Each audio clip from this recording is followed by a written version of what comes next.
विनायक और सूर्य कमल का रहस्य। विनायक एक छोटा लड़का था जिसकी आंखों में गहरी आस्था और दिल में भगवान गणेश के लिए अटूट भक्ति थी। वो हर सुबह गांव के मंदिर में प्रार्थना करता था और उसका मानना था कि सच्ची श्रद्धा से हर मुश्किल हल हो सकती है। लेकिन उसका गांव देवगिरी एक बड़ी समस्या से जूझ रहा था। जीवन देने वाली नदी सूख रही थी, खेत बंजर हो रहे थे और लोगों के चेहरे पर चिंता की लकीरें थीं।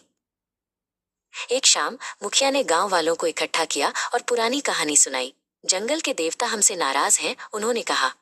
जब तक कोई बहादुर आत्मा घने जंगल में जाकर सूर्य कमल वापस नहीं लाता, हमारी नदी फिर से नहीं बहेगी। जंगल का नाम सुनकर सब डर गए, क्योंकि वो बहुत घना और रहस्यमयी माना जाता था। लेकिन विनायक का दिल भक्ति और साहस से भर गया। उसने फैसला किया कि वो अपने गांव के लिए सूर्य कमल लाएगा। अगली सुबह विनायक ने अपनी छोटी सी पोटली ली और घने रहस्यमयी जंगल की ओर चल पड़ा। ऊंचे पेड़ सूरज की रोशनी को रोक रहे थे और चारों ओर से अजीब आवाजें गूंज रही थीं। रास्ते में उसे कांटेदार झाड़ियों और एक गरजती हुई धारा को पार करना पड़ा। एक पल के लिए उसे डर लगा, लेकिन उसने गणेश जी का नाम लिया और अपने साहस को बटोरा। कई घंटों के बाद वो जंगल के बीच एक शांत और रोशन जगह पर पहुंचा।